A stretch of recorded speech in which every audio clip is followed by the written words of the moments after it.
Karachi Gulshan Iqbal report شفیع امشاد گلستان جوہر میں غیر قانونی سرگرمیوں کی نشاندہی کے باوجود پولیس کی جانب سے اب تک کوئی مؤثر کارروائی نہیں کی گئی، جس سے مقامی عوام میں شدید تشویش پائی جا رہی ہے۔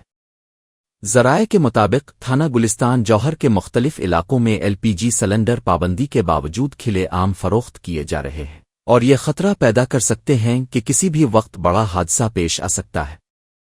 علاوہ ازیں ایرانی پیٹرول، منشیات اور فحاشی کے اڈے بھی مبینہ طور پر پولیس کی سرپرستی میں جاری ہیں۔